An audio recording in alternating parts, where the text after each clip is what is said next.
Hello, everyone, and welcome to the Feast of Dice channel. I am your DM, Elijah Goodall, pronouns they, them, and welcome to is this the third?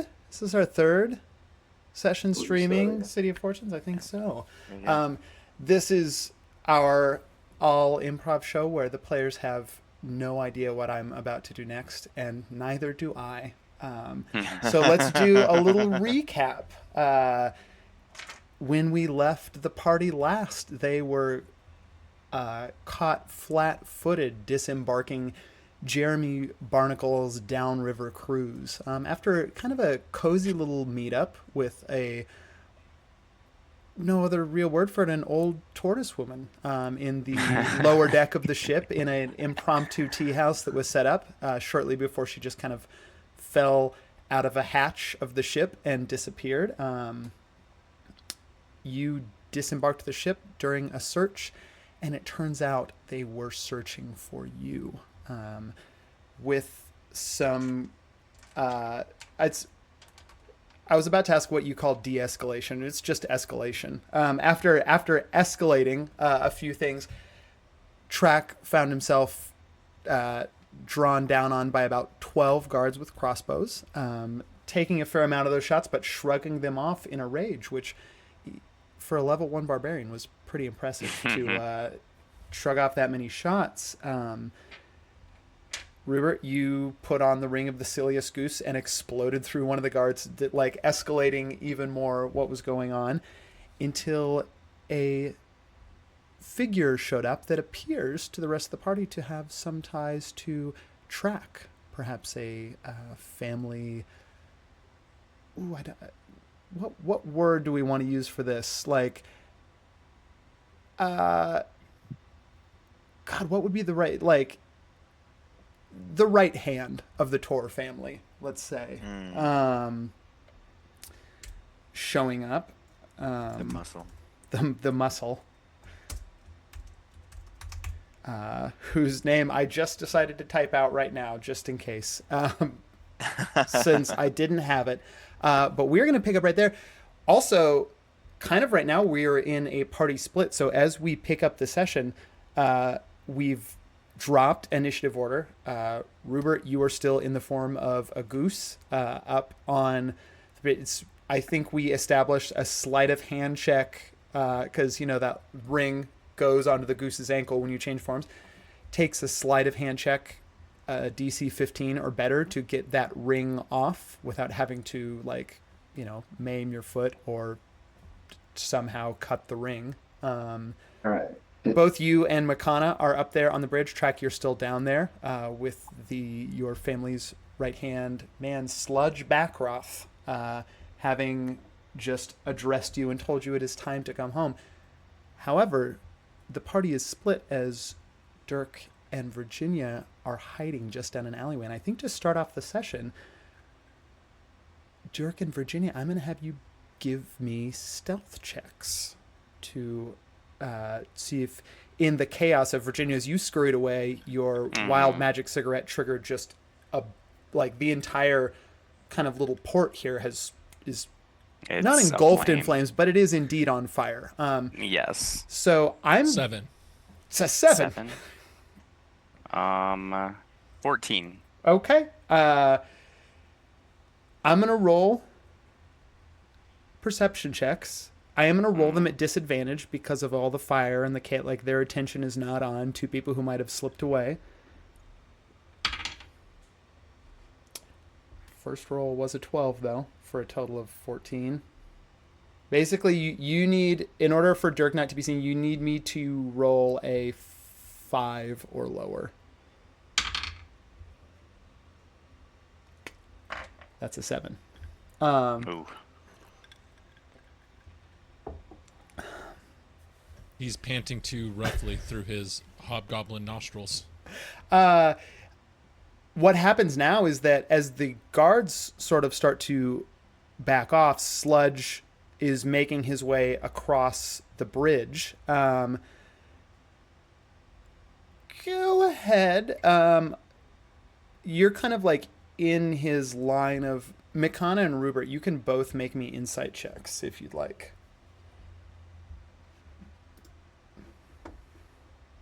Dirty 20. Okay. 18. Okay. Those are both very good. In this moment, you are assessing the situation. By all rights, I mean, Rupert, you've just killed a guard. Makana, you attacked several of them before. By all rights, they should be drawing down on you. Like, you should either be arrested or more likely just killed here on the bridge, and unless you were to win the fight. As this character shows off and throws the Tor family name again, like, this is the kind of the checkpoint or the gate between Old Town and the Golden Vale, which I think that you would all know that at least the track is from the Golden Vale. These guards have acknowledged Sludge and are all starting to pull back. Like, there's a couple that look pretty angrily in your direction, Rupert, but no one is making an action here. A couple of them do start to head down the stairs to go towards the alleyway. They're kind of like, they're able to avoid let's see, let's make little acrobatics checks for them.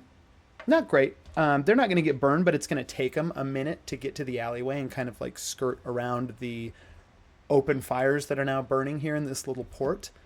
But I will tell you, on those insight checks, it looks like for the moment just the presence of this person and the mention of the Tor family name has de-escalated the situation completely. So it's kind of it's up to you right now if you want to switch directions from what was happening. But I'm going to give you the opportunity. As like Sludge approaches you, you can tell that he's headed down the street. He does give a look at you. I think, Rupert, yours is high enough to know, like, you're not going to get out of this conflict scot-free, but for now you're not in immediate mortal danger. So it's up to you. Stand down and potentially be arrested or at least escorted away by this newcomer, or keep up the fight. I think Rupert would stand down and just try to take the ring off. Cool. Give me a sleight of hand check. Piece of cake. 22. 22. It's off. As the goose goes from goose to Harengon, Rupert, Sludge kind of looks at you and raises an eyebrow, but doesn't really regard you much more than that. Quickly jumping down the bridge, he's coming to confront, perhaps not physically, but at least verbally, you, Track. I'm going to give Virginia and Dirk a moment to respond to the situation. It is taking the guards like about a minute to make their way to the alley. What are the two of you doing? Are you going to continue to try and run out of there so you have a chance of maybe coming back and rescue, or just making it out? Or are you going to rejoin the group and risk potential capture? Well, Virginia's still at 3 out of 8 hit points, so she is not like feeling, and she's very old, so I don't imagine that she's feeling the best. But after just seeing like the bravery and camaraderie of the past few, or however long the party has been spending together, I think that she would want to also push through and try and go back and check on everyone. So she is going to communicate that to Dirk. Yeah, Dirk is like, sees it, and he sees how badly their companion is hurt, so they're going to cast healing word on them. You're going to heal for 7 hit points. Yay. And Virginia. And then I'm like, well, fuck, all right. My God. Dirk's going to walk with his one hand up and the other hand like trying to carry Virginia. Dirk, do you mind? Can I hitch a ride? Oh, I guess. And he's going to... Are you smoking a cigarette right now? No, but I can. I don't. Now that you mention it. Can we? One sounds we pretty share, good right about now. Can we share a cigarette? Because I've never smoked one. Yes, but this might be the last chance I ever get to smoke one. Absolutely. So. And Virginia quickly rolls just a normal. Okay, Or no, this is cool. No, we're not this doing is a wild magic. yeah. Great. This is my traditional blend. It is very good. I roast it in the fires of the shady shows, and this is very good. Here. Oh, Yeah, it's really good, dude. oh my God. And hey, we're over here. Oh, What's mon Dieu. going on? Both those guards coming down are going to pull up in the alley. They draw, no one's fingers on the trigger. They do have the crossbows drawn at you, though, kind of giving you a wide berth to come out of the alleyway and join the rest of the party. Sludge is approaching you, Track. Been a minute, Master Toll. Tell me, what do you think you've been up to? Got your parents worried sick, leaving home without letting them know. They've sent me all over Gaveri looking for you, and I've had quite the time. Maybe you could explain yourself. Track's still in his lustful rage. As soon as actually when you drop combat, because if you're not attacking every turn as a barbarian, if you're not attacking every turn, you drop out of rage. So dropping out of initiative order kind of puts you out of rage. Okay. Is he still a little like loopy from the ink? Oh no, you're good from that. Okay. Well, I was looking to prove myself, and I found this group of people who seem to accept me for who I am, which is like a 16-year-old stone cold hottie who just wants to prove himself. So I don't know what else you want of me. That's all I know. And trust me, I've tried to know a lot.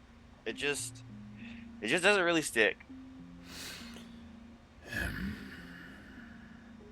Listen, Master Tor, it's not that I don't understand your ambitions. I was 16 myself once too. Wanted to make a name for myself. It's what led me to be hired by your parents. That's why I'm here now. Unfortunately for you, it's my job to take you home, so whatever ambitions you had that extended beyond here to exploring Kaveri or making a name for yourself, I'm afraid that ends today. If you could accompany me, you and your friends, I can keep you all. He's going to look back up to where the there's just absolutely an eviscerated guard. Like there's carnage all over the bridge from that one guard that that Rupert went through as a goose. No. Oh, come on, man. Come on, man. Haven't you ever had a dream? Haven't you wanted to, like, be something that was beyond yourself? Or what anyone else had, like, expected for you? Try to give me an insight check right now.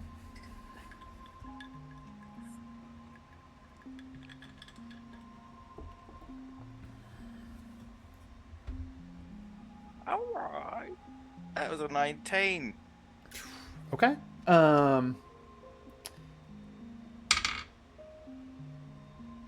Ooh. Okay. Sludge is looking at you. Trek, I think you have a little bit of history with Sludge. I mean, more often than not, he's done the... I think perhaps, Trek, you are not fully aware of the extent of your family's power. You know the prestige that you are allowed to wield. You know the respect that your family name garners, not just in the Golden Veil, but in a lot of other places too.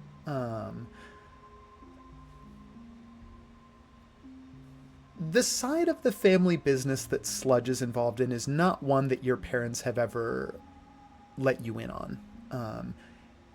And they do a very good job keeping that part of their lives maybe not hidden, but separate from your experience. So you have not interacted with Sludge a lot. In the ways that you have interacted with Sludge, he usually kind of just comes across as like worked hard to get this job so he wouldn't have to like be working in the fields. I mean, Sludge, what are you even it's doing here, man? backbreaking labor. You should be watching the room full of kittens. I know that I'm allergic to kittens, and that's why I've never been able to see your work. Oh, Master But Sora, I've someone's terrible gotta do it. news about the room full of kittens. Don't do it to me. I- Don't come all this way, Sludge. Don't. But it's not why they sent me. I will just tell you, your favorite, Mr. Meow, is doing. He's all right. He's all right. Oh, thank God. Um, Oh, I was broken up when I left. what you see on that 19 track, you see a look. Sludge is glad for this deflection. There is a hunger in his eyes right now that you have not. It is an ambition similar to match your amount, but in this case, it's not like just a general like Sludge wants to prove. He's already proved himself. He's already risen up to the point that he wants to be at. Now he is hungry for more power, and you see in his eye he feels like he's so close to getting it in this moment. And on that 19 insight and his natural 1 for deception, you see Sludge. It's very quick, doesn't turn the head, but his eyes just dart back to where Makana is on the bridge and then come back to focus on you. Master Toll, I think if I, as an emissary of a family, grease the right palms, I can make this mess go away, but I'm gonna need you and your friends to come with me. I'll take you back to home, to the Golden Vale.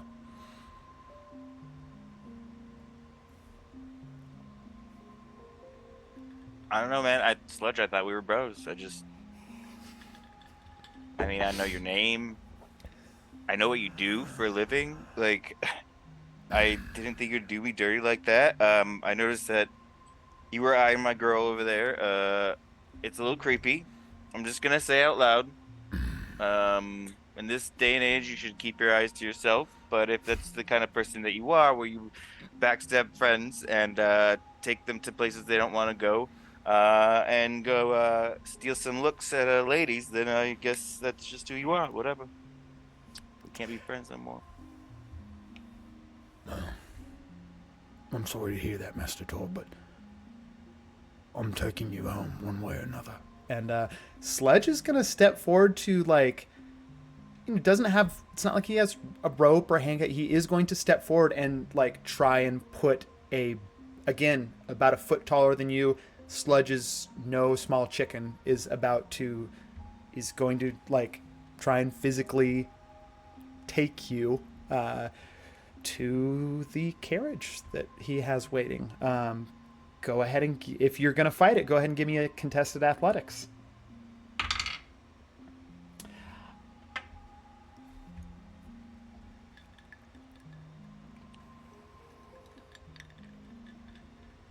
Let's go with a 12, it seems. Okay. Track on a 12. Sludge gets a +7 to his athletics rolls, and I rolled a 17 for a total of 24. You feel like you're no small fry either. You feel like there's a pop in your shoulder joint when he takes you, and you're not getting out of it. One-handed, you're not getting out of this grip. And he just quickly spins you around. He's not going to put you in any kind of, like, hold, but you are now being forcibly, like, kind of pushed. Sludge, what are you doing, man? Up the I'm stairs. gonna tell my mom. Stop. Hey, your mom asked me to come here, so. She didn't tell you to manhandle me. She wasn't specific on the means of your return. Can I run down from the bridge and kind of, like, get in the middle of them and try to separate them? And then I'm just going to be like, whoa, okay. Track, you're rich, aren't you? Is going home really going to be that bad? Because I'm assuming there's wine and food, and it seems like this guy's letting us off really, really, really nice. And he's also really, really, really big. I mean, You don't know my parents. They're like the worst. And yeah, there's like a lot of wine, and we have like the most beer that you could ever drink, and bread and pastries are top notch, but God, my parents are just like always there. Fine. That sounds pretty good. That sounds Are they delicious, hot like actually. you? That Is everyone sounds- trying to fuck them just like you? Because if that's Yeah, that's and it's a another big plus. problem. That's a like Are your it's hard to parents get Oh, to the dog. it's a There's, like, big problem. It's a big problem. like you try Are your getting mom laid and when dad still everyone in love looks. like mine? Love No, croissant. no. Oh, Yeah, there was What's a never pastry? love there. Oh, it's this flaky thing that will make you kill other people just to get a chance. As you were saying, at this point, Trek, as you were talking and McConaughey, your fault, Sludge has continued to walk and is just sort of dragging you up the stairs, still holding onto your shoulder as you're turned around now, like facing everyone and talking, being dragged up the stairs. The best ones are with jelly.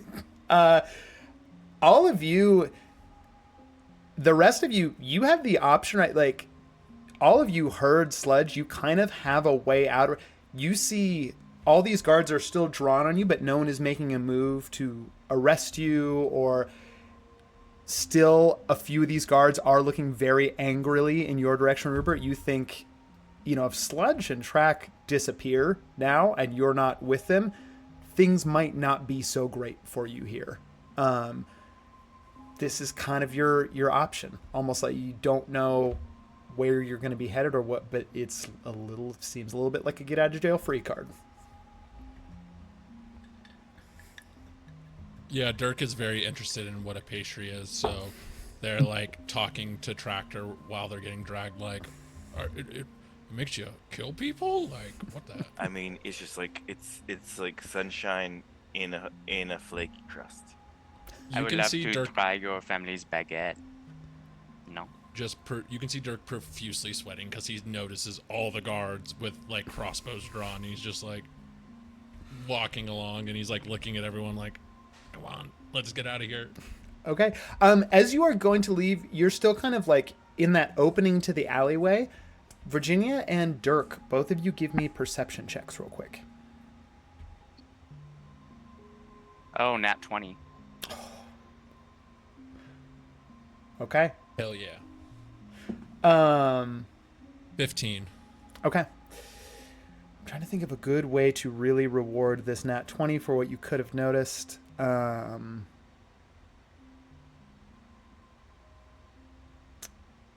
There's not really a way to reward it over the top. What you do see, Virginia, is that both of you, as you are like kind of being pulled out, you both see what looks to maybe just be like like hood drawn, wrinkly old, tattered kind of cloak that maybe at one point could have been white or tan, but is now just gray with dirt and age.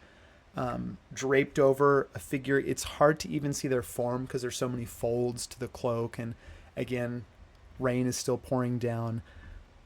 Kind of seems like maybe they're looking in your direction. Obviously, this is this is a little more action than they might be used to, hanging out in this alley on a rainy evening. Virginia, you see underneath the hood a flash as a face that you just catch sight of out of the corner of your eye. Red skin, two like curving horns that don't quite come out from underneath the hood, but they are what's giving the hood such a big profile. Beautiful, just these perfectly arched black eyebrows. Looks to be some kind of a tiefling underneath this cloak. This is a tiefling that looks like a younger Pedro Pascal is the vibe of this. What you realize is maybe not. You see a flash, like a flash of what looks to be some kind of pretty nice polished leather armor underneath the beggar's cloak that you just sort of catch sight of, and this little gold chain that hangs down, which quickly realize like this is probably not a beggar. And in addition, you just kind of like see the flash of what looks to be like the blade of some sort of like pike or pole arm sticking up that like is strapped to their back underneath the cloak. And the tiefling gives you a big toothy smile and a little wink, and then just kind of leans back into the shadow. You're all following Sludge up to crosses the bridge, walks down half a block. Tor, unless you've gotten up and started to walk, he's still kind of like dragging you, just holding onto your shoulder. Oh yeah, I'm gonna make him drag me. This is bullshit. Just sulking. Wait, is this your dad? Is this your pops? No. Who's this guy? My dad's like Oh, twice as big as this guy. Master Hobgoblin, I don't have any children of my own. No. Been a bachelor most of my life. Yeah, we could tell How's by that- the way you were eyeing any woman near you. How's that working for you? I don't believe, Master Tor, I've ever given you any kind of a hint as to what my sexual predilections are. So I'd appreciate it if you'd keep your 16-year-old mouth shut. And is going to toss you into. There's an enormous carriage. It is like the on the outside beautiful, like dark wood, brass, polished. There's about four horses strapped to this thing. Coachman all ready to go. This carriage is massive. It's big enough for all of you. Inside there are two large plush red velvet benches facing each other. There are beautiful embroideries in here of like fruit trees and fields of wheat. It's gorgeous inside this roomy carriage. But Sludge Mom- tosses you in track. Mom couldn't send one of the good carriages. Could have sent up the back. Afraid not. All tied up at the moment. I mean, I wasn't sure I was going to find you here, so I'm just, Whatever. I think I have a stash in here anyways. Dirk is gonna get really close to Ruber and be like, "Hey, man, do you feel different now that you've been a goose?" Don't think I'm ever going to be the same. That's how I feel, man. I That's how I feel. know. It's wild. Ruber, as you are It's like the dicks. getting into the carriage, out of the corner of your eye, you see a goose. Just it is deadlocked in with you, just like maintaining eye contact as you get into the cart. We're just kind of like tense not to see it. Great. Yeah. You are all you're all in the cart, and the cart, Sludge is like knocks on the, and you all head off. In the cart, headed for the Golden Vale.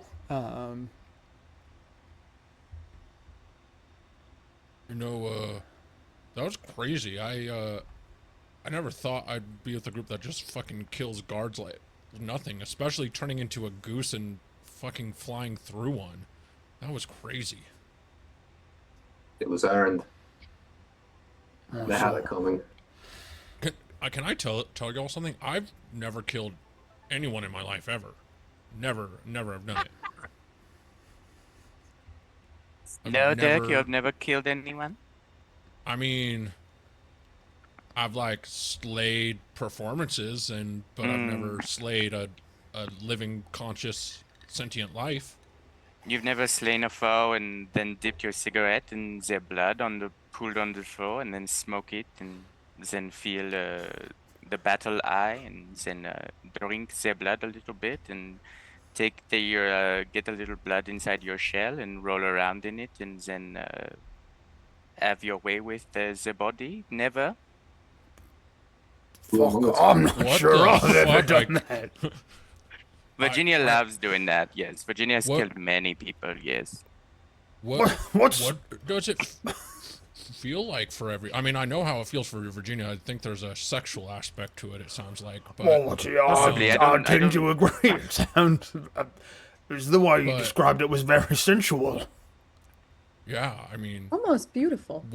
what's it like killing somebody? I've never done it. What the fuck did I get myself into? Well, once the light leaves their eyes, it is a little bit like a cigarette going out.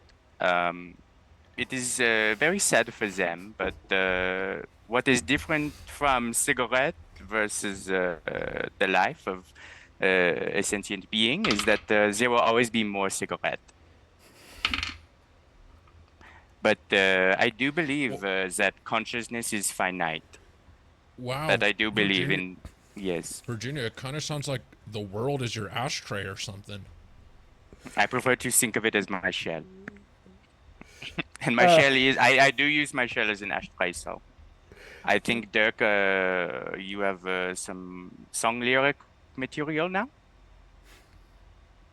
Now that you have killed? After I find a therapist in the Golden Vale, yeah, I'll have some music. But I got holy the number fuck, of a keep very that to good yourself one that next the time. Tor I swear to family God. employs. If you're interested, Yeah, I'll get- therapy's really I'll get credit for referrals, accessible so. at my place.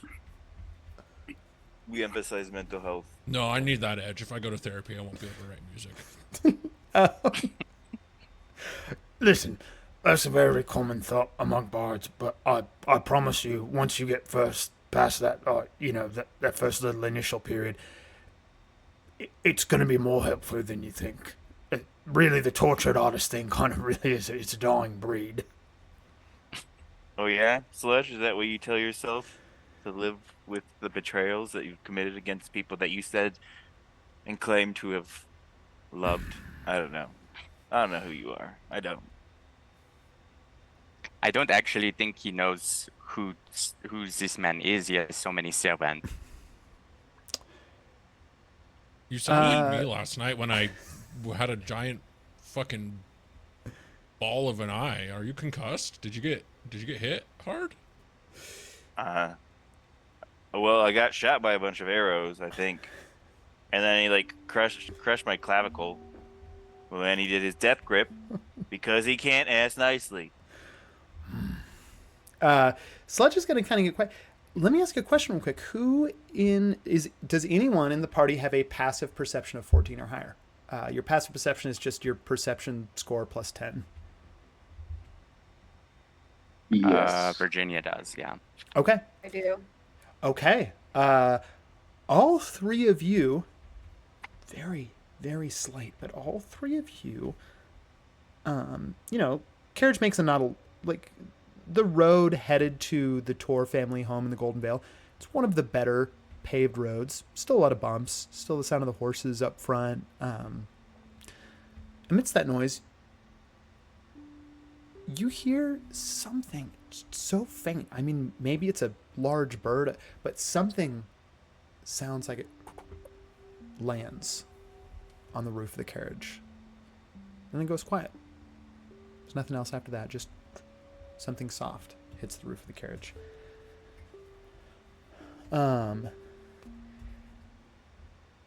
You say the words that you've said, Track.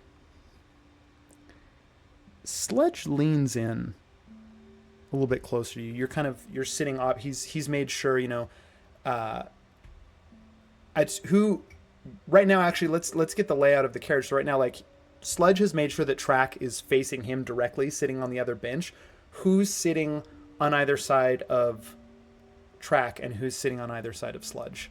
I'm gonna be sitting on like the left window side. Okay. Of Track. Okay, cool. And who else is on the other side of Track? I'll be on the right side. Okay. So Rupert and Virginia, Virginia, technically, if you want to, you're smart. Like, you could be on someone's lap if you want to, or you could just be on the seat next to Sludge. And Rupert, you'd be on the other side. Yeah, I feel like she's probably hanging out with Rupert. Okay, cool. So you're kind of both on that side, maybe both on Sludge's left. Sludge leans in, Track, to you. Master Track, if you really know as little about me as you claim to, might be a good idea to keep your rich, green mouth shut. I'm sorry. Bitch. Was that some Oh. racism right there that I heard? Because I thought I heard your. Yep. Look, that was the sound of your job just going out the window. I am so uncomfortable right now. My job. My job didn't used to entail looking after brats like you. I know it was kittens. The kitten room. We went over this. Yeah, they were very cute. Very cute, those kittens. Do you know?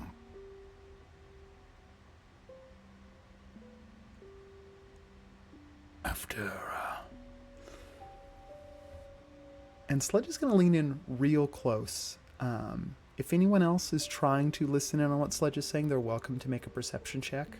But he is leaning close enough that he is like whispering in Track's ear at this point.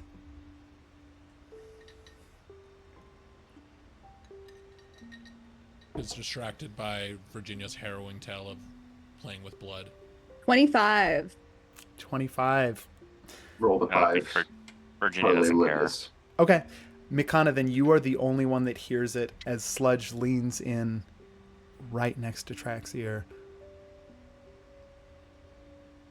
When I get back with this payday, Master Toll,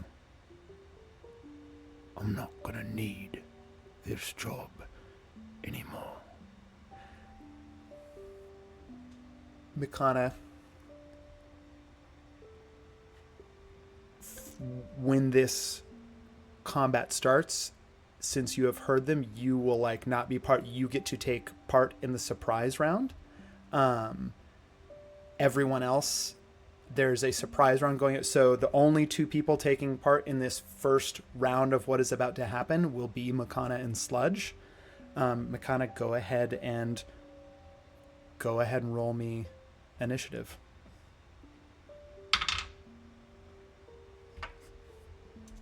$19. Okay.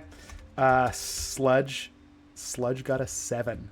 Mikana, before Sludge, like, you see, you know, he kind of like had almost like a head, or a hand cupped behind Track's head as he leaned in to whisper. You see he is taking the, like, he's just going to go for the full, like, crush squeeze with his other hand. You can move first. What do you do in this moment?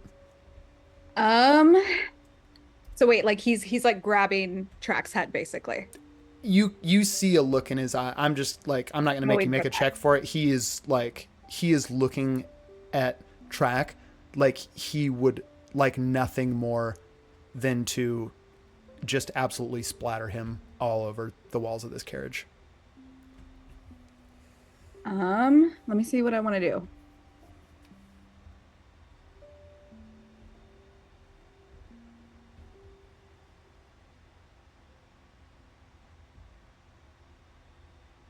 I know we're in a small space, but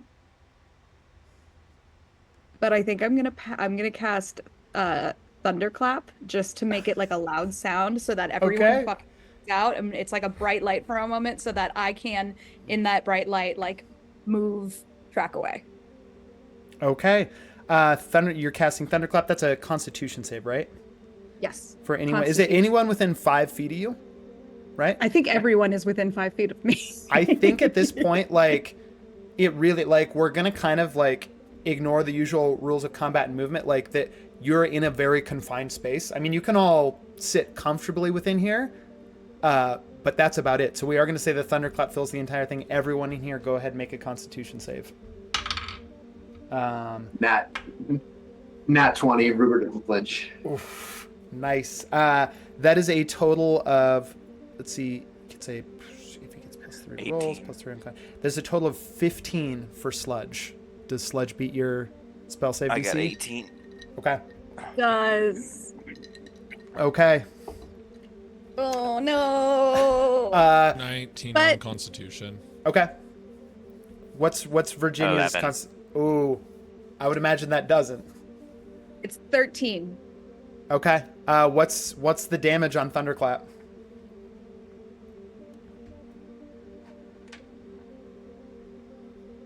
Uh, 1d6. Okay, go ahead and roll 1d6. Virginia's the Sorry, only one guys. taking the I thought this stand. would work. no. I thought this would work. She has Damn. +4 to a Constitution saving throw, so Okay. she biffed it. McConnell, that's you. So you roll the 1d6, and then that's the amount of Oh, damage sorry. that Virginia will. I will not die, which is nice, It is nice. but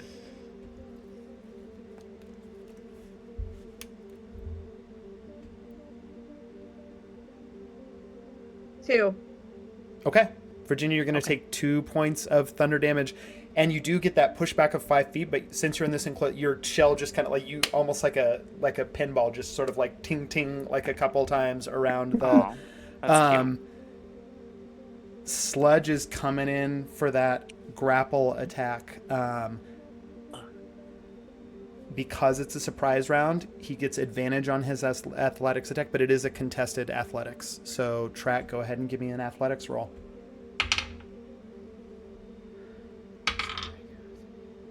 Whew.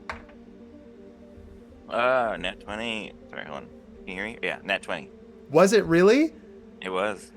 Track. And then I get plus. Yeah, three for no, it doesn't. I mean, athletics. Sludge got a 14 total.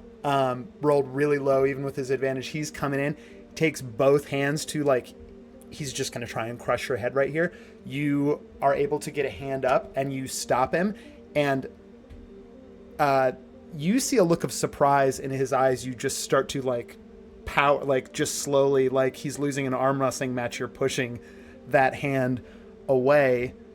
Bruh, I ain't no kitten. Oh, you're all about to be kittens in here. I need everyone else to roll initiative now because you are in combat in a carriage. 15. Okay. I rolled a natural 20 on initiative, so plus 3, 23. Oh, okay. What modifier do I add to? Oh, it's an initiative dexterity. modifier. Yeah, you're So it was a 12 before. So 18. Okay. Dirk basically just got flashbanged and was like, Yeah. and was just like, And Virginia, what's yours? 15. Okay. Between Virginia and Track, who has the highest dex score since you tied? I'm 14 plus. Yeah. Okay. 13. Okay. Virginia, that puts you just ahead of Track in initiative order. God, Sludge is at the very bottom. He's in a very bad position for this whole thing, but he's also very tough. Dirk, it's your turn first. cool. Yeah, Dirk is going to say in a very earring voice, like, I'm about to kill you like you have a croissant, and is gonna cast dissonant whispers on them. They need to be a wisdom of 14. That's a natural 2. Cool. Go ahead and roll the that's- damage on it. Yeah, so they're gonna take 3d6 damage on it. Alright. 3d6. Yeah. 2 6s in a row. What? That's 16 total for 3d6. Oh my god. I rolled 2 6s and a 4. Okay. That's very good. For the, I mean, this is a, yeah, this is a level 4 character you're all up against. This is very good. Yeah, you cast that. Pastry-based damage. threat, and cool. 16 points. Dirk, do you have anything else you're doing in the confines of this character? Like Sludge just reels back and blood comes flying out of his nose. I'm gonna look at. Do I know who's next in initiative order? I should have listened. You could give me a little perception check to see if you can tell who's going to be quickest to act.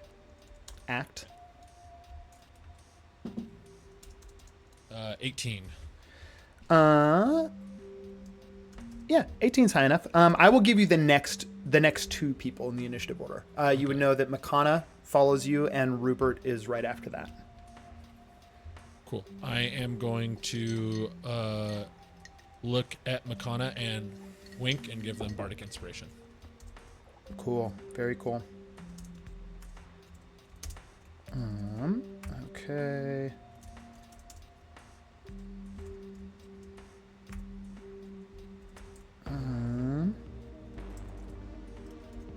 Okay. Makana, that's you. Okay.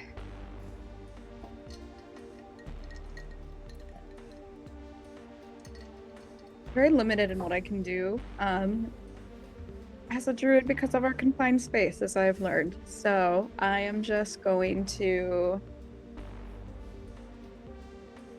I'm gonna unarmed strike because that's, I think, the best option here. Okay. Cool. You can add that Yeah. bardic To inspiration the attack roll. too. Yeah.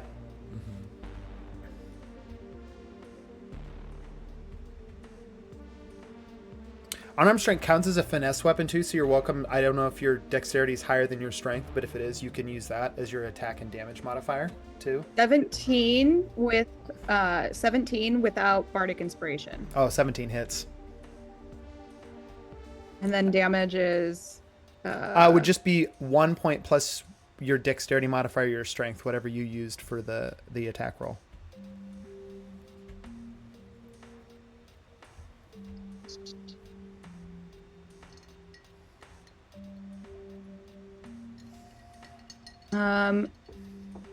+1.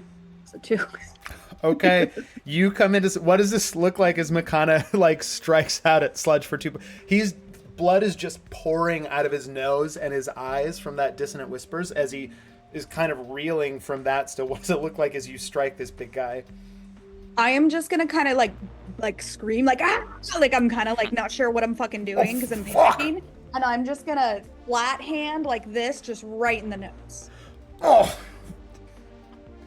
shit, that's my favorite nose. Okay. Makana, unless you've got any bonus action that you're going to take, it's going to be Rupert's turn. I will not. Okay, Rupert, that's your turn. Virginia, you are on deck. Question. Is there a way I can attack for non-lethal damage? Because I think Rupert's feeling like... For sure. You can always He's got- attack, you can like attack non-lethally to where if you reduce him to 0 hit points, you just knock him out instead of killing him. Okay. Yeah, because my Rupert's feeling is this guy needs to stay alive because he's still the group's ticket into not being prosecuted Cool. for murder. Yeah, for sure. So Rupert's gonna swing at him with his rapier. Okay. 13 to hit. 13. A 13 does. Wait, what a 13 plus 1. 13 does not hit, unfortunately. Although, actually, you know what? I will say, this is something that I didn't think about with Makana too. You're all in this super confined space. He's surrounded also. Like, you are. Anyone who attacks him is going to be flanking him, just because of like the nature of how confined you are. So you can make this attack roll with advantage. All right, let's try it again. 23. Definitely a hit, which means you get to throw a sneak attack on there too. Ooh. So that is a 1d6 in addition to my damage roll. Yeah, level 1. Yes. Cool. All right, so damage is 5 plus sneak attack would be 9. Okay. You skewer Sludge pretty good with the writ. Sludge is not looking great. Is past bloodied at this point, which is good. I mean, you've kind of got a shot here to wipe him out before he even gets another turn. Maybe this guy's a little bit too big for his britches. That is Virginia's turn. Okay. Virginia's whatever farthest she can get away from Sludge, she's gonna use her movement to do that. You're kind of so confined, like in this carriage. Or There's is no it just- it real, doesn't there's matter? no real way to get Okay. away. If you're worried Okay. about your hip, there is. I mean, it would. You're not a rogue, so you can't take it as a bonus action, but you can take the dodge action, which gives anyone disadvantage on attacks against you. Do I have to use that until as your next turn. my- But it's your it action? would be your full action. Well, I feel like one hit from this guy and I'm wrecked, but maybe we can kill them. Virginia's gonna use magic missile. Okay, cool. Yeah. Yeah, Let's magic see. missile always hits, so go ahead and roll that. I think is it what 3d4. 3d4 plus 3 plus. Yeah. because each one is plus 1. Yeah. Yeah. Yeah, go ahead and roll it. I will tell you right now, you have a small chance to take Sludge down with this attack. I mean, there's Okay. nothing you can do to block it, so it depends on how high you get on those So- d4s. We got Magic missile. 4. Sorry. No, go ahead. We got 4, 3, and 2. So 9, and then plus 1 plus 3 for each one, so 12. Do you want me to tell you how many hit All points at Sludge had left? Sure. 11. Oh, nice. Now, you are not doing non-lethal damage, however, with magic missiles. So, Yeah, Virginia, do you want to tell me what it looks like as you just eviscerate Sludge inside this carriage? Well, I always imagined that like she uses her cigarettes as the darts or whatever. So, she just lights up 3 cigarettes and then does like some claw thing, and then they just like kind of float around, almost like they're like honing in, and then they just fly like I want to maybe like all in the center of his chest and just like collect and just burn and burrow in like through his, well, I guess maybe not his armor, but some skin or something somewhere. Yeah. Yeah. Just three perfect little holes in his body. Sludge. He's just gonna look at you, Track. I prefer menthols. And then just face down, boom, in the carriage, thud. You do hear like a moment, like the, like rounds in combat are 6 seconds. So as this kind of breaks out, it didn't even get to the end of that first round after the surprise round. But there's a lot of commotion going on in here, especially after those magic missile fires. You hear outside, like the carriage is like coming to us. The coachman is just pulled on you hear the horses stopping, and then you hear these 2 quick little like of a blade outside, and then just a thud. And then all of you hear, you're out of initiative order at this point, but all of you do hear footsteps coming around to the carriage door. Did I just help kill a guy? Right. Oh Right. fuck! Oh fuck, man! Oh, Carriage fuck, door man. opens as you're saying What? this, Dirk. All of you see the beggar now with the hood thrown back to reveal that they are indeed a tiefling. The gold chain shows, a little bit of the armor shows, not a beggar after all. So, Virginia, you're seeing the same person you saw in the alleyway. You recognize them. Opens the door. My God. Friend, I would have to say it does appear you have killed a man in what I can only assume does not look like a man. It would appear he had ill intent. I'm going to assume it was well deserved. Flourishes. You see him flourish what is indeed, it's just kind of this glaive. Like there's a large blade on the end of the staff. He flourishes it, spins it, and is going to sheath it on his back.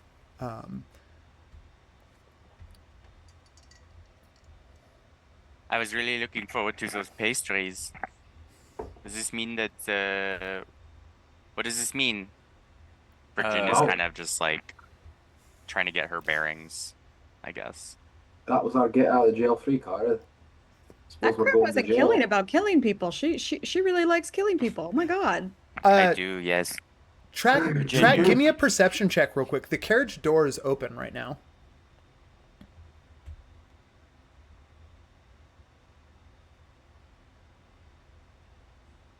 Go with a 10 for that one. That was not great.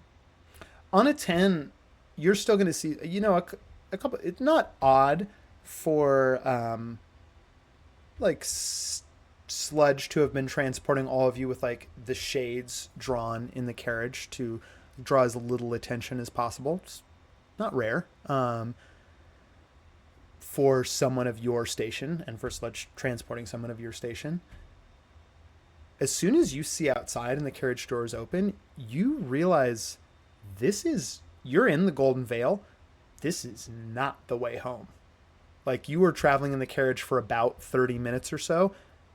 You are not headed to your house. Whoa. What's going on? This isn't the way home. Well, my friends, I came to rescue you after you were abducted by this very large, very nasty man, but it would appear you are not in need of rescuing at all. You seem to have handled things rather nicely yourselves. Yeah. Pardon, allow me to introduce myself. My name is Rafael Ortega, at your service. Well, Ortega, as you can see, I'm bathed in the blood of my enemy. And, Yes. I'm Quite a lot looking of blood. He's a very big man, though. It was glorious. I still feel the warmth of his life coursing through my pores. And you know what? I'm a little girthier for it. But I'm trying not to go home, but I do have to fulfill some promises I made to some friends. So, can you take us to the nearest bakery? Maybe a wine shop? The nearest bakery. I'm not aware of. We are in the Golden Vale. I regret to tell you, friend Orc, that I am not very versed of many places in the Golden Vale. It's a little, how do you say, outside of my known haunts. Well, I know of a few places if you don't mind, follow my directions. You go to the Chowder Hall, huh? That's my favorite place. That's the nicest place I've ever been to. You don't even know. You don't even know.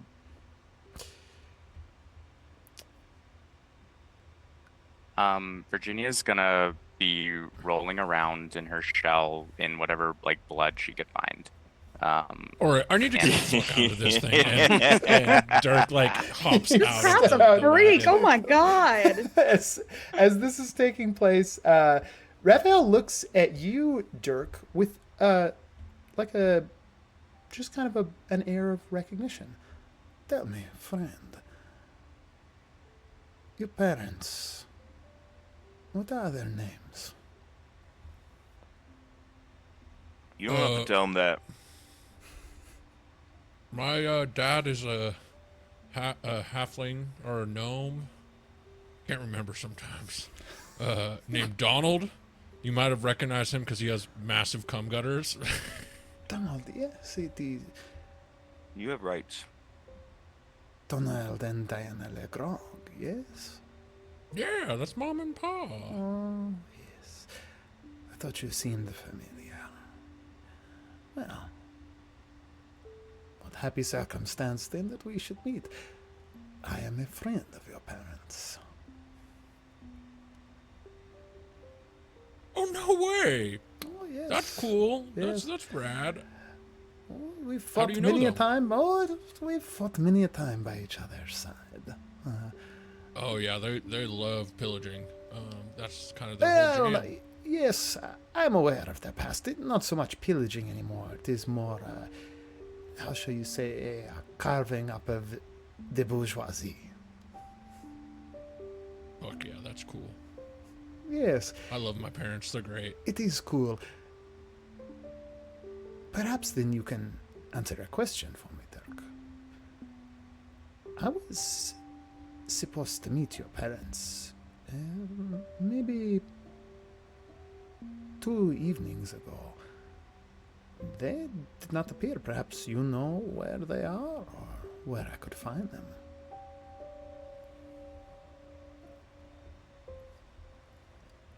Can I make an insight check Hmm? on this? Yeah, go for it. this lovely person. That's a 5. On a 5, I mean, genuinely wants to know where your parents are. I mean, you do. What you do know is that he did. I mean, he killed the coachman. So he hasn't done anything to, like, prove himself not on your side yet. Yeah. They were going on a little vacation for their honeymoon. Where were you supposed to meet him at?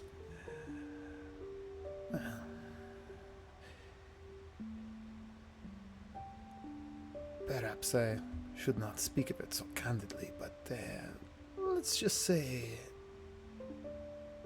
for their honeymoon, they planned on engaging in. Sex dungeon.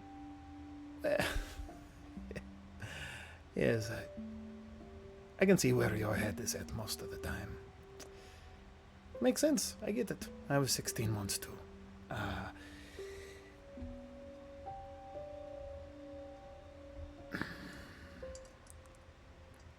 Let's just say they planned on engaging in activities that require a more secretive nature.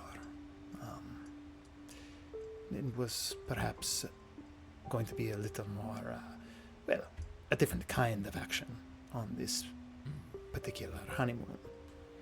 Are my parents like fucking spies? Like, are they like? You didn't hear it Do they from dabble in me. subterfuge?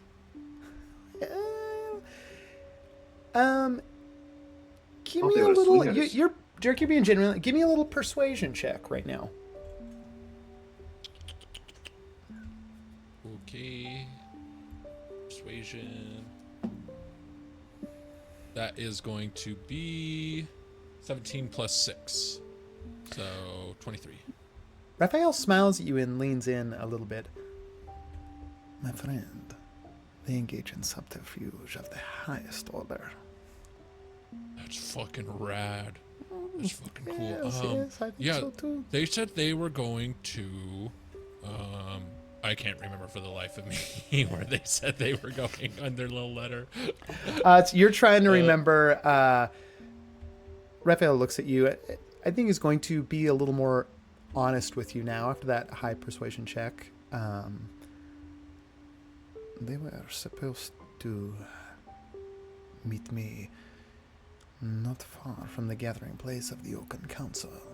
Yes. There have been rumors of some less than savory political movements that certain sovereigns were attempting to engage in over the coming weeks. I think some of your friends here might be a little bit more wrapped up in it than they know. You see he looks just for a moment at Makana before he looks back at you, Dirk. Oh shit. This is getting this party's getting spicy. Well, they said they were coming to this certain area. If we can look together if you want. I mean, I don't know exactly where they're going. They just said they were dipping out for a couple days. Dirk, I don't relish being the bearer of bad news, but I think there is a possibility that your parents have been compromised. Are you saying I might be an orphan now? A 23-year-old orphan? Oh, let's not go that far. Your parents, they are, I think you know, Dirk, very resourceful, and I cannot imagine your mother going down without a considerable fight. I am just That would be very saying shocking, that yes.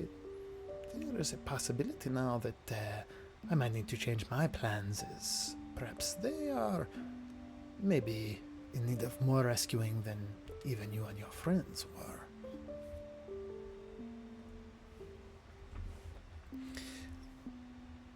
Tell me, Well, the Aladrin, what is your name? I'm gonna like jump over everyone with like really big eyes, and I'm be like, "Oh my god, my name's Makana. It's so nice to meet someone so tall." And just, by any question, do you like older women by any chance? But, not crazy, just like 200, but like, I don't know. Anyways, we'd be happy to help you look. I don't know about them, but I would at least. Miss, how old do you think I am? 40? Oh, you flatter me. 458, but Wonderful. I digress. Tell me, do you know the nature of that vintage that you carry on your person? I do, but what is it to you? It is not just what it is to me, but there are people far more, how should I say it, persuasive than I am, that are looking to get their hands on that bottle. I think maybe you have encountered some of them at this point, yes. Yes. Certainly, certainly you've encountered at least one, and he's going to nod his head towards the dead body of Sludge in the carriage. Well, I'm glad that we made the right call to kill that guy then. I'm glad that the crab yes. just acted on Yes, a instinct with nasty a man. mass murderer, apparently. But, Virginia's still rolling around. Does the rock crab always do this? It's very disconcerting. it's her thing. she's- We love her she's- for it. I'm from the Underfire, but I don't know if I've ever seen any warrior quite so eager to bathe in the blood of their. She took a pretty big bang in that car. I see. I was like this before, trust me. Yes, perhaps a little crack in the shell or something. No. I have some epoxy somewhere.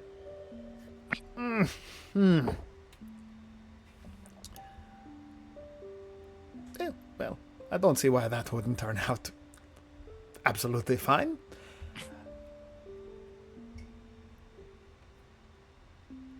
Again, though, I do take it you are unaware of the nature of the, well, that which you carry. I'm sorry, what did you say your name was? Mikana. Mikana. Nice. Again, I'm Raphael Ortega. It is a pleasure to meet you. If I might, I promise I'd give it right back. If I might just take a look real quick. Why should I trust you? To be fair, you have no reason to. We are out here in the open. It is more than fair odds on your side, though. So if I were to, take the battle to the run, I imagine that certainly your heron-gone friend or this strapping young lad would be able to chase me down in a matter of seconds. I'm going to take it out and I'm going to show it to him, but I'm not going to hand it to him.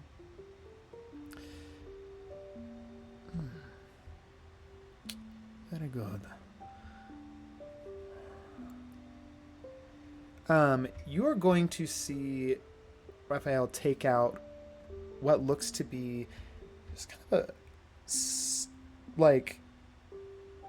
it's a little bit of a mechanism. Like, it's a little bit more than a monocle. It's like this little tiny thing that he attaches, and there's sort of like almost some extension. So it's like he's flipping in a couple different lenses to take a look at this bottle. The spine kid glasses. Very interesting. It's what? No, I did not get these from children. They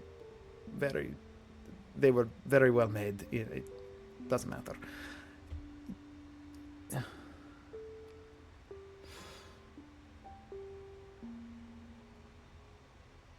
So I take it you are unaware of the nature of this thing. I know the Dude, it's nature of 40 the proof. inscription upon it. Oh. You are aware of the inscription, then. Tell me, how did you come by this knowledge? There was a pretty big fire in the Goblin District, and things just kind of turn up there. So, it was kind of a grab and go sale, and yeah, call it luck of the draw. You're not directly lying, McConaughey. I mean, because it's a family. You're not directly lying, but it is like avoiding the question. But go ahead and make me a deception check. And I'm going to see that in order to clock anything, Raphael is going to need to get an insight that's at least 5 higher than whatever your 20. deception check is. A 20 total? 20 total. Okay. I rolled a natural 18 on the die plus 4, but that does not beat yours by 5 or more. Raphael doesn't quite... Mine kind was of like 19 plus 1. Yeah. So. Raphael doesn't outright know that you're avoiding the question. Kind of raises an eyebrow at you. It is a very intriguing artifact to just find in a goblin. No matter. I have perhaps asked more than my amount of questions. Is there anything you would like to share with me about what you know about this? Well, I'm afraid if what you know is all that you have told me, then if I were to tell you what I know, it could potentially put you and your friends in considerably more danger. So,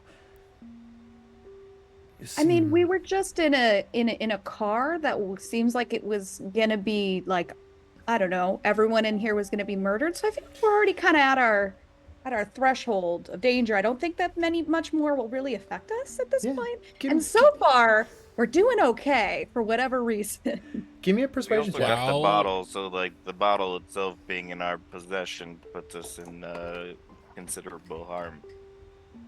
While they're all having this conversation, Dirk is gonna climb back into the carriage, try and step over Virginia while they're rolling in blood, and go through Sledge's pockets for like anything. Okay, cool. Give me an investigation check on Sledge. What did you need me to roll? Persuasion. That's a dirty 20. On a dirty 20. 19 plus 1. You find all manner of paraphernalia on this guy. You do find, Dirk, a pack of menthols that are gone through about halfway and a few tender twigs. You find, I'm going to say like 4 daggers hidden on this guy's, and then kind of like sort of lashed to his leg, hidden away, is also a short sword. On top of that, you find a little gold purse with about 30 gold coins in it, and a note in that same gold purse that you were finding that says, here's the deposit, like full amount will be paid out upon delivery of the artifact. And you just see a little signature on the give. Yeah, I think you're investigating. Yeah, you can read the signature. Or rather give me a history check real quick. 15. On a 15, yeah, I'm gonna give it to you. You see a signature there, with a little like signet crest embellished next to it. The name Hedra Madras, and Hedra Madras is a member of the Oaken Council and the sovereign of the Blue Smoke Mountains. So one of the I think, God, I'm not looking at the map right now. I I think 7 districts, but maybe 9. Maybe I've forgotten. But there's there's a sovereign for each district that sits on the council, and she is one of them. Yeah, Dirk is going to give that pack of menthol cigarettes to Virginia. Be like, dude wasn't fucking lying. And then is going to step out and give the short sword to Tractor. Just hand it to him. Be like, this seems like, you know. And then he's going to give, you said I found 4 knives? Mm-hmm. I'm 4 gonna give knives. 2 knives to Makana and 2 knives to Rupert. And then I'm gonna take the note and show it to our tiefling friend and be like, all right, looks like you got paid for an artifact. Does it have to do with that bottle that Makana was showing? Mikana, what was your persuasion check again? 8. 8. You show Raphael the note. Dirk takes a look at it. It is no surprise. Tell me, Makana, how often have you dabbled in the arcane? The majority of my entire life. Excellent. So, excellent. you know, around 200 years. Good experience. It's not too shabby. If you don't mind, I'll let you use this.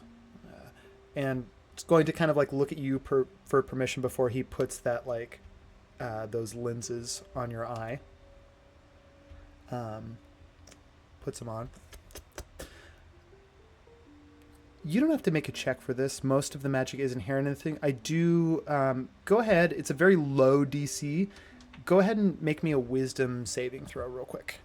You're just trying to get a 5 or higher. 13. Cool. You're great. For a moment, it's a sensation to you of.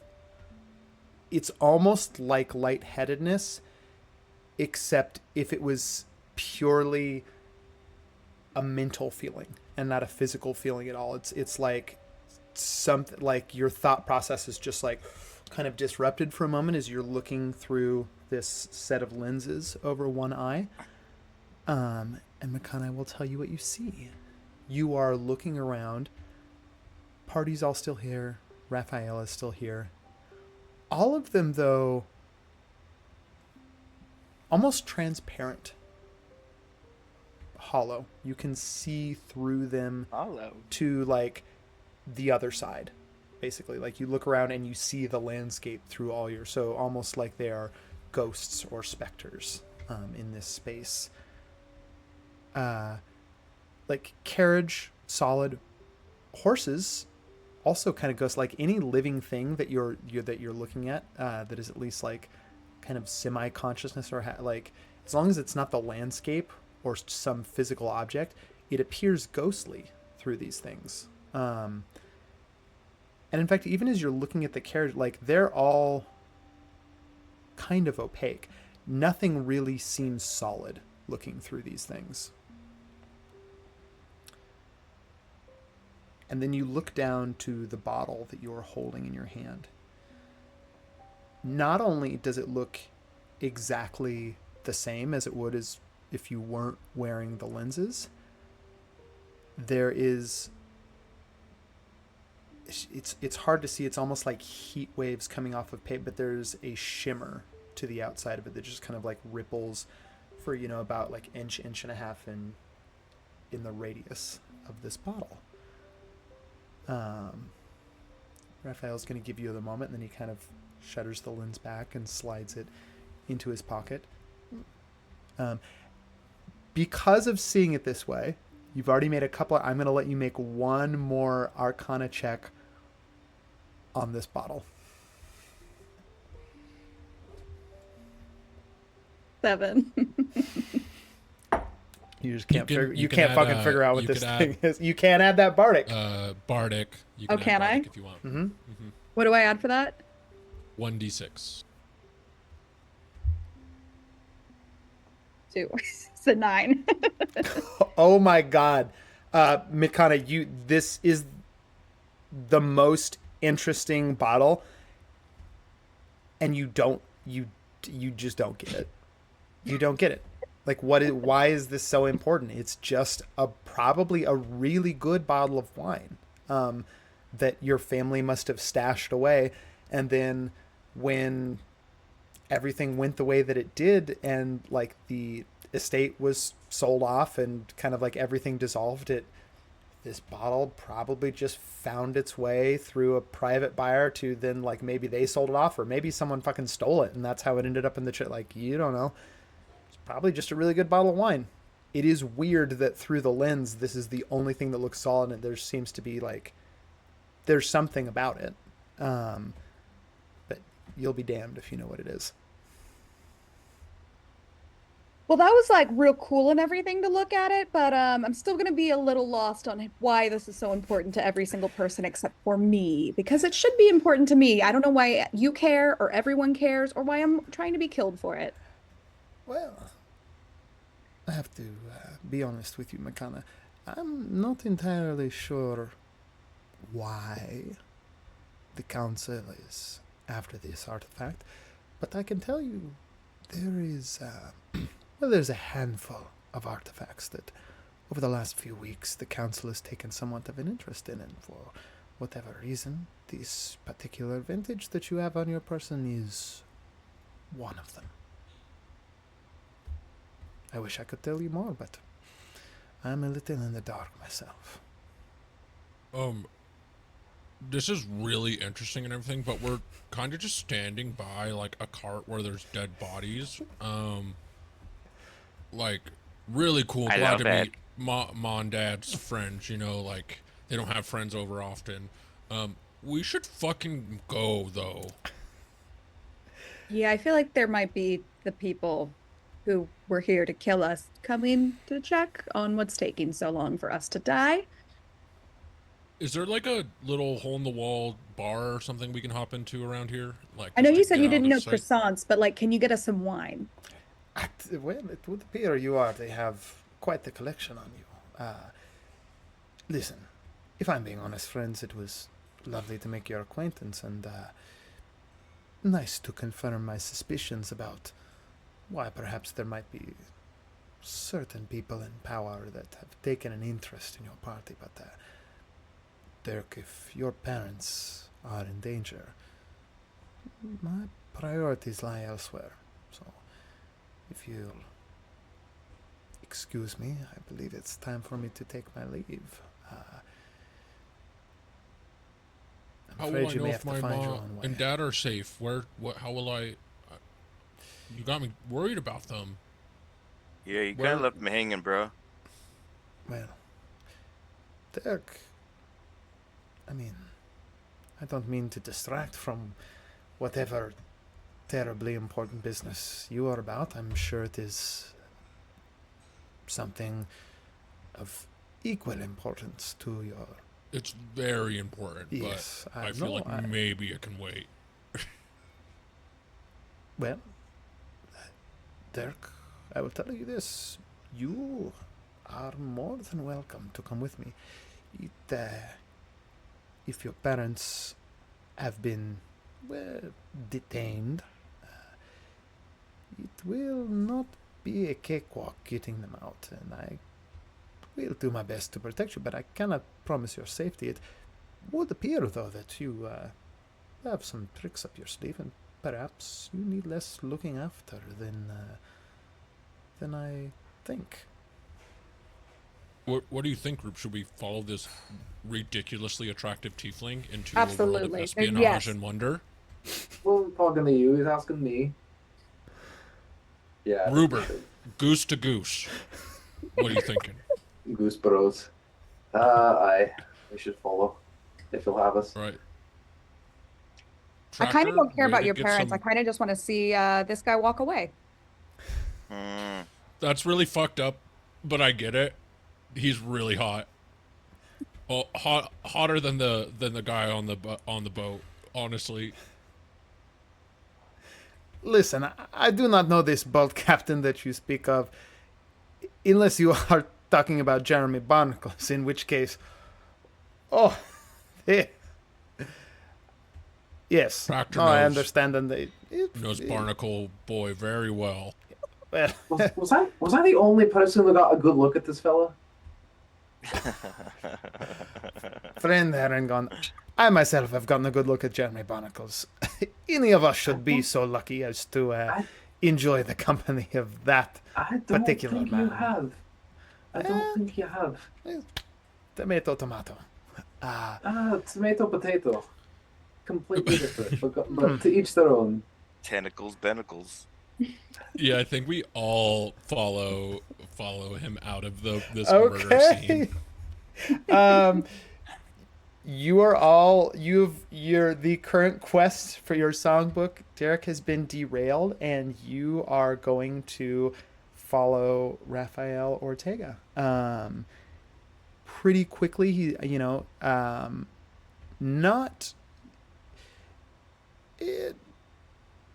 think he's going to, like, before you all leave, like, Raphael is going to take the bodies, like, do a quick, like, with all of your assistance, is going to kind of do a quick clean down of the cart and dispose of the two bodies, and then is going to, like, just set the horses free, send them on their way, and I don't suppose that any of you in the group are particularly skilled in the nature of pyrotechnics, or perhaps anything we can use to dispose of the carriage.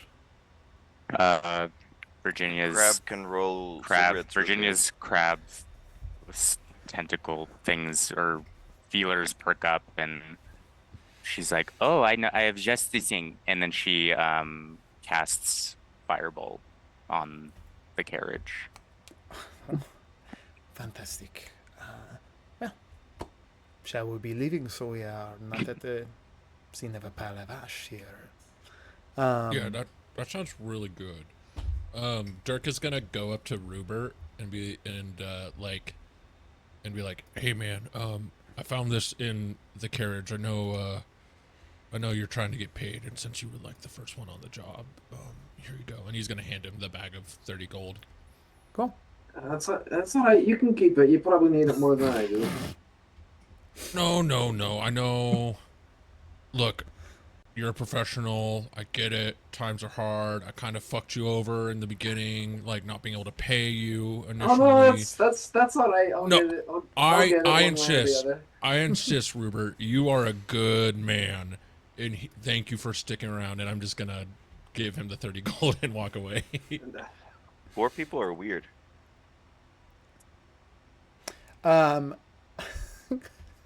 Cool. Okay, you have you this fucking little, classist. you have this discussion about the gold. Hey, I'm just saying, you guys are weird. You are all headed out of there following Raphael. I'm going to say you traveled about half an hour by carriage, so it is about kind of like, you do realize pretty quickly that you are kind of backtracking from the Golden Vale. So it takes you about kind of an hour to get back. He's not taking you directly back to where you were, but kind of like to head back to Old Town. And actually, I'm going to look at the map real quick because I need it. Let me look at this thing.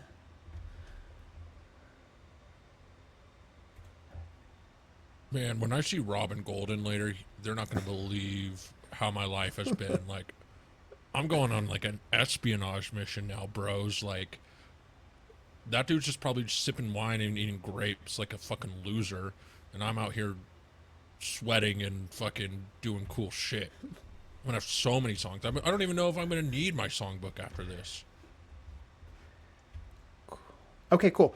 It takes you about kind of three. So as this is it is getting to be nighttime. As you arrive back, not this time in Old Town, but further north on the other side of the river, walking back this way through the Golden Vale, you arrive in High Quarter, which is kind of the upper district in Gavere, and also out of all the districts the most well-to-do.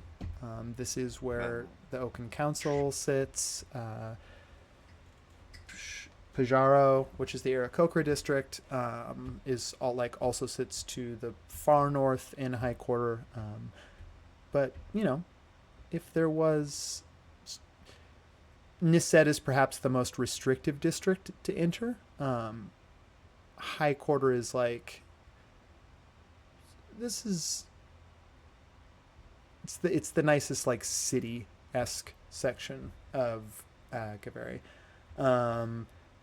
Pretty quickly into this, Raphael is going to suggest that you all dip into an inn, have a drink, and turn in for the night to get some rest. I believe on the morrow, perhaps we can make a little more headway. I can look around to some contacts and see, Dirk, if I can't find out, who might know something about the whereabouts of your parents.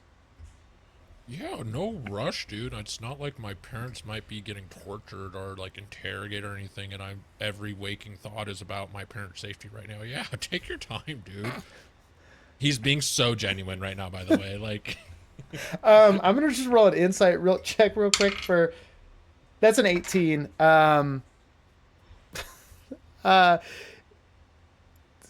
Raphael kind of cocks his head a little bit, but nods. I will put out some requests tonight. Who knows? Perhaps the information will be more forthcoming than I believe it is. For the time, I'll take my leave of you. I trust you can make your own way when it comes to accommodations. I mean, he's already left you at an inn and a tavern too, so Raphael gives you a bow and kind of it's probably 10, 11 at night right now, but is going to disappear out the door to go start hitting the trail of where your parents might be. I'm gonna put my arm around Track and be like, hey, hot rich kid, we're in the rich district, and I feel like you could probably find us quite a nice place to lay our heads where we are not seen as the mongrels that we are. What do you think? I was thinking the same thing. Cool. And then we walk to the nearest fancy hotel. Yeah, give me Dirk's I'm offended by that, as you see him pick a bug off his shoulder and eat it. Do any of you leave, you were at an inn and a tavern already, where Raphael, do any of you leave a note with the host here so that Raphael will know where you have gone? Or are you just going to trust that he can track you down? I mean, we could stay at this one, just more I'm broke. I mean, I'll see what I can do here. I will tell you, where you're at right now, there are for sure 5-star hotels here in High Quarter or inns. Right now you're at given Raphael's station and his predilections, he's going to pick a more low profile place.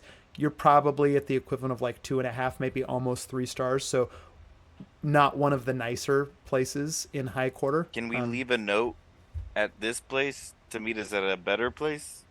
For sure. Yeah, you leave it there with the host. What's the nicest hotel in the Quarter we're in right now? Oh, that's the Sundries. Yeah. Yeah, It's called the Sundries. it's called the Yes. Sundries. Yeah, Rupert wants to interject and tell everybody that we should all go to the Sundries. Cool. You all head to the Sundries. It's just about 30 minutes away from where you're at right now. Pretty easy walk. As you arrive at the Sundries, it is almost this palatial. Number one, it has its own grounds, so you're kind of walking through pretty packed city blocks here. It is High Quarter though, so a lot of these buildings are really nice. They're made out of carved stone. A lot of them kind of have their own walls. If there are estates surrounding them, there are some dwelling quarters or private estates here in this area too. As you arrive at the Sundries, however, no walls coming in, is just these large open grounds. Honestly, it really does sit in the middle of what is almost like this small park, even at this late at night. It's very well lit. There's just kind of these floating globes of light, almost kind of like lampposts, but without the post, that hover in the air over this park. Mikana, it does remind you a little bit of some of the places in Niset, which would make sense because Sundries is in fact owned by an Eladrin who relocated here out of the Niset district. And right now, the Sundries is in its, it gets to determine its season outside of what the current season, like, in the natural world is. So you are all walking into a, like, it's midsummer right now here at the Sundries. The air is warm. It's like a perfect 72 degrees, even though it is pushing 11 o'clock at night now. There's bird song. There's little brooks babbling through this park as you approach this almost palatial like building. It is at its highest towers are probably, 11, 12 stories tall. Some of the nicer suites are entire floors on these towers higher up. A lot of them kind of like, it's all this very smooth stone, but a lot of the towers kind of almost have this conical, like, peak feel to them, instead of just being straight up and down columns. The lighting on this place, beautiful. It's just like, it's so well lit. It's kind of like that up, very impressive. So it almost seems larger and taller than it is. And you are all walking over this bridge that just kind of leads into these enormous double doors and the lobby of the Sundries. As you, Virginia immediately starts smoking. Great. You start. Yeah, Dirk is walking around like this. I don't think they've ever really been here, and they're super inspired. So they're plucking on their lute and trying to write a song about the space they're in. I'm gonna ask Dirk real fast because I'm gonna kind of realize that this might not be a good place for another Eladrin to be seen immediately. I'm gonna ask Dirk if he has more disguise equipment. Ooh. Yeah, I have he pulls out like in my inventory I have something that says clothes costume. So it is It says what? Clothes costume? It says clothes, costume. Social deception outerwear. And I'm like, yeah, and I pull it out and it's like lovely.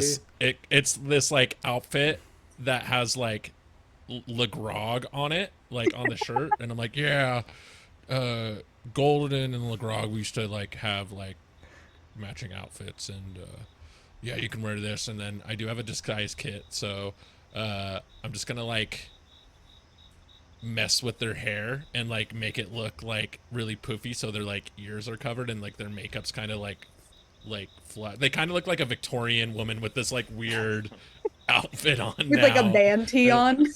Yeah, and I'm like, yeah, you look really chic right now, actually. Give me just a disguise kit check for putting this together, Dirk, which I think Okay. I think is something you're proficient in as a bard. So you get 2 My proficiency bonus. Yeah, 2 plus your charisma in this case. Okay. So my proficiency and my charisma, or just my charisma? Yeah, proficiency and charisma. Okay. That is 20, dirty 20, 14 plus 6. On a 20, you are all entering into this place. The disguise is going over well, Makana. A lot of the of what look to be the staff here are all kind of giving you deep bows as you enter, smiles, nods. As you approach the front desk, what do I want this?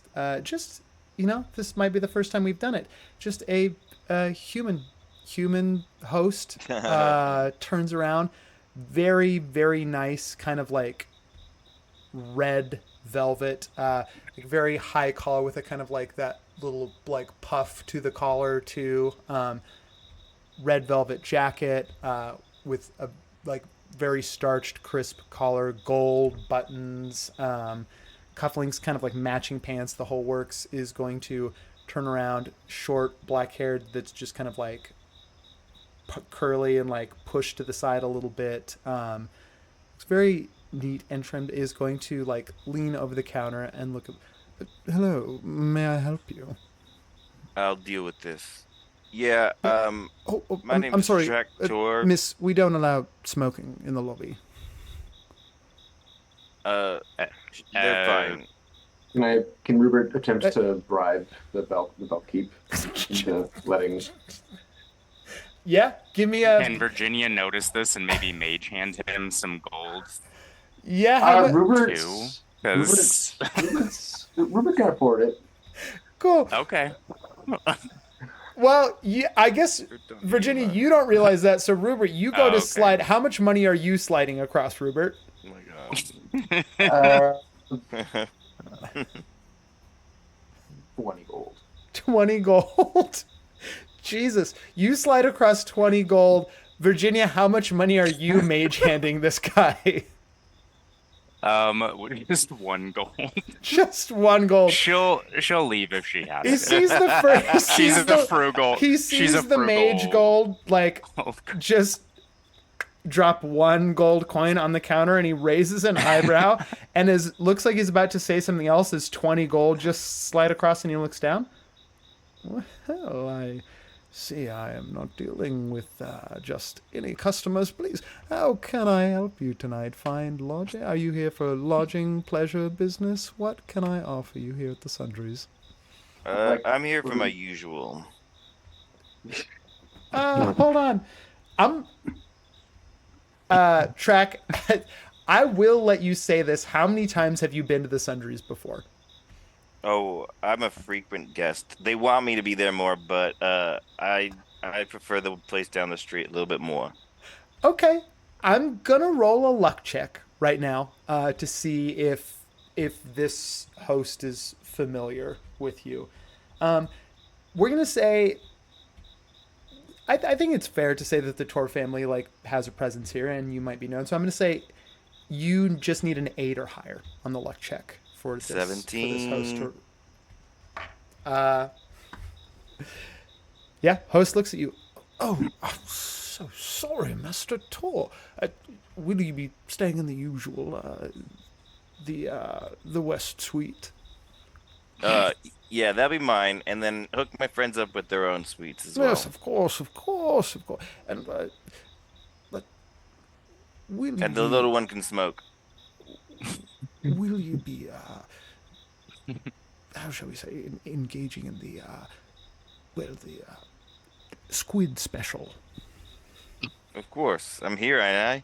And your friends? It better be fresh do this they time. I also swear to God. partake? Is the squid what I think it is? I think it is what I think it is. It's isn't it? You know what? calamari. I think that we're thinking of those in different terms. You know what? You have fun. One squid special. Any other takers? Nope. Yes. Well, then, 1 squid special. The Western Suites. More tentacles for me. Do any of you others have a particular preference? Do you like to be high up on the ground floor? What are you all Can we looking be for? at the highest room you have? Yeah, I like to feel tall. Oh, yes, the nosebleed section, as it were. Let me just check. And is going to take out a large thumb book, starts thumbing through pages. Oh, yes, Can we get some drinks here? Yeah, Here- I'd like to get right, some drinks. right here at the front desk while you're checking in. You drinks Yeah, here at the it's Do you have like a pamphlet yes, for like Reginald, things to please do around drinks here? drinks for Master Tor and his friends. that's what I thought. It's the fact that I had to ask. I'm just like it blowing my mind. Yeah, that's The service has really gone downhill. Drinks I'm just arrive. You have, there's kind of accoutrement, like there's a cup, there is a glass of rosé, there's a couple of 2 mugs of ale, one dark, one light. There is some sort of like blue fruity drink that appears to be made in half of a pineapple. Oh, my favorite. With a couple straws coming out of it. And then just what looks to be like, it's just a glass of like brown liquid with a couple they look a little bit like oysters just sitting in the brine of the glass. Yeah, Dirk goes for that one. Oh, that's for your well, Wow, Dirk- it's really good. Very good. Dirk, make me a constitution save real quick. It's a low DC, but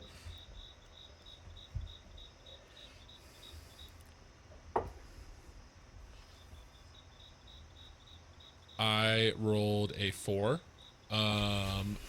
But I am going to use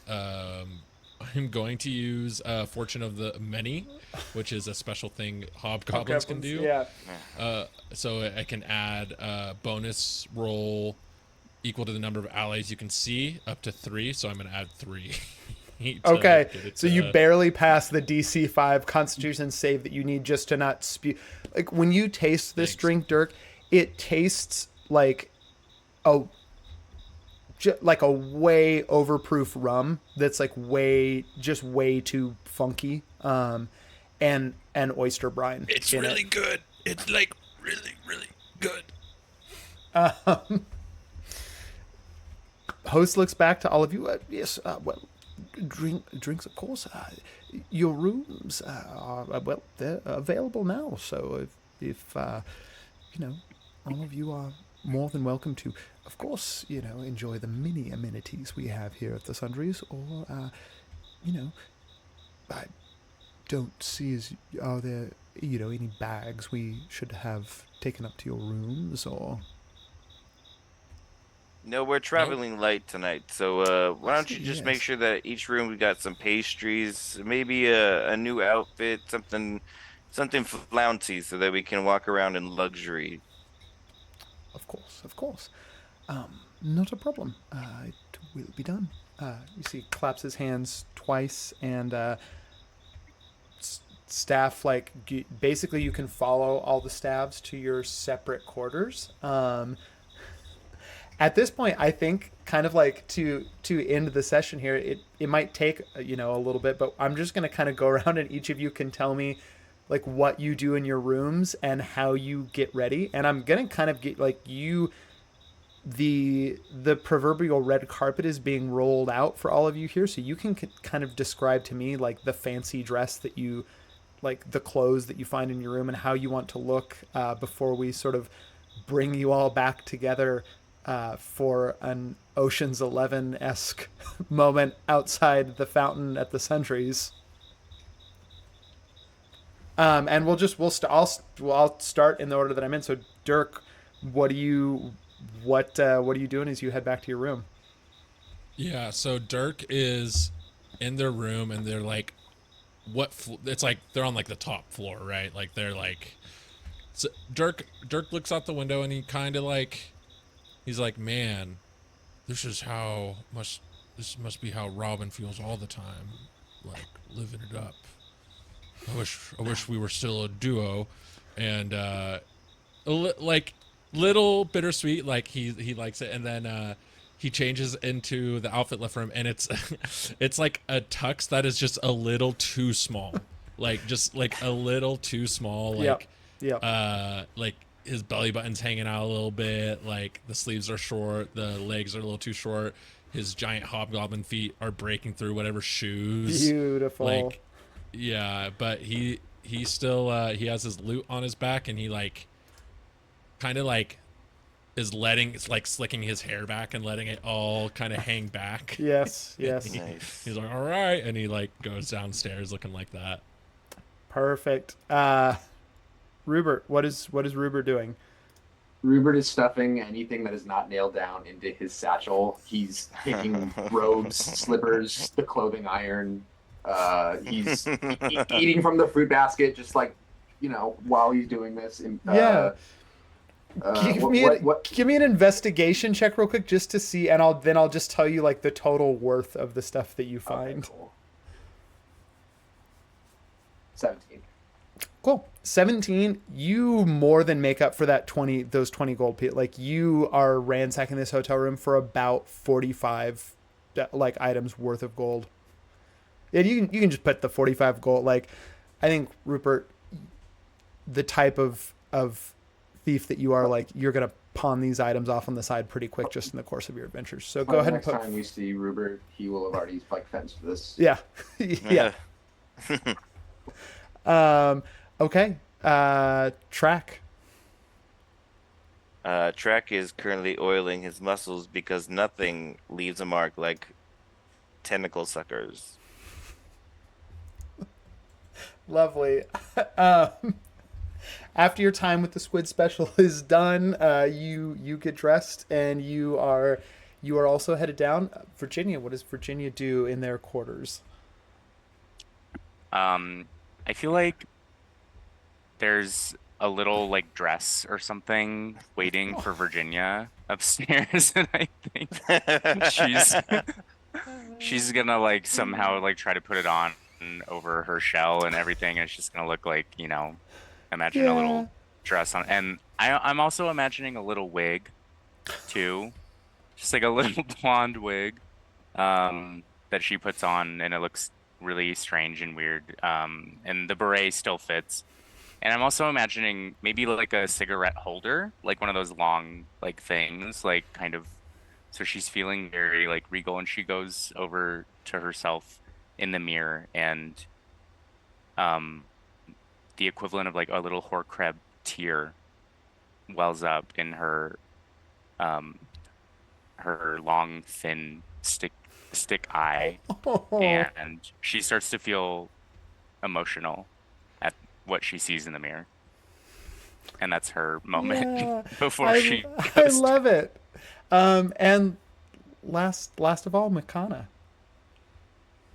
So like I'm gonna get up to the room and I'm gonna like immediately start drinking because I grabbed that bottle of rosé that was down there, and then there's like more in the room. So I'm just gonna keep doing that, and I'm gonna kind of like dance around the room like a little bit, kind of like collapse on the bed, like wake up, and then like dig through the closet, and I see like men's clothes and women's clothes, and then I see this like horrible leather suit, and like.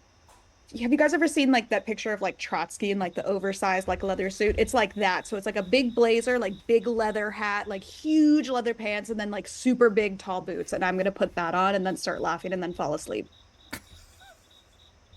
You fall asleep. Are you setting any kind of like alarm for yourself to wake up and go back down and meet everyone to like go over the ground? You just fall asleep. I'm gonna wait for someone to find me. Excellent. You fall asleep in your room, Makana. In a full like heavy leather suit. We cut back down to the like you're back down now in the lobby. There's kind of this section of the lobby that is this wide, just sort of like there's a beautiful bar here. It's all kind of outdoors with these high pillars and a covering, so it's just open air. Gorgeous fountain in here. There are various little kind of cantrips functioning in the fountain so that it lights up in all these different colors as it slowly just those pulses kind of flow through the fountain. And you are all standing here in your said garb, kind of gathering together in front of the fountain. As this happens, Virginia, you are down there. I assume you've all kind of gotten drinks and are hanging out next to the fountain. Virginia, you hear a familiar voice from behind you, kind of back at the bar as you're looking out at the night sky next to the fountain. All of you standing next to Virginia, my God. Virginia, is that you? Virginia tries to make like a perception or insight check. You don't have to. For All this. all of you, if you're look like this person is like saying this out loud, you're all standing there. If you all turn around to look, including you, Virginia, there is just this ruggedly handsome, like a looks to be like the equivalent of kind of in their maybe late 40s, early 50s, but with like their skin has been very well taken care of. They kind of have that like just almost like 5 o'clock shadow, but it's like very white. They have this almost ocean tinted skin, like this beautiful blue green, similar tint to the eyes. Shaved sides of the hair, but like again, salt and pepper, kind of like slicked back, short hair. And what is just like very nice, expensive kind of nautical garb. Like they appear to be some kind of trades person or to anyone else, but this is just a very handsome kind of middle-aged sea elf. Virginia, you recognize this particular sea elf because they are an old flame of yours, as Pajaro Abalone like steps towards you from the bar, just with a look of wonder on his face. Virginia, I can't believe it. You're here. I just, it's the last, when I saw you last, forgive me, I'm gawking. It's just, and he's going to like reach a hand out towards you. My God, Pajaro. And Virginia extends her mage hand. takes to the mage his hand. I can honestly say this is the happiest I've been in ages. I can't tell you how good it is to see you. Pajaro, why did our last meeting? You must explain what happened. Why is it taking so long?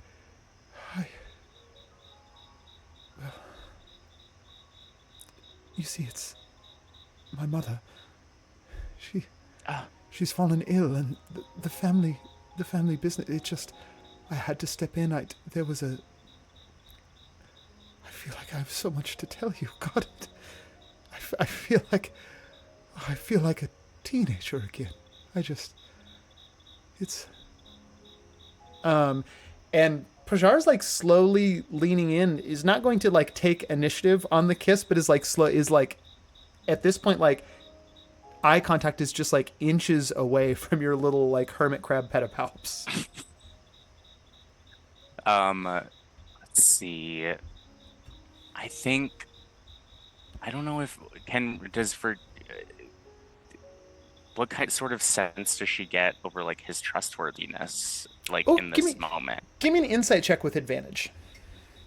Okay. Dirk is just softly plucking on their lutes, in this little like meet cute, just like to set the mood. 19.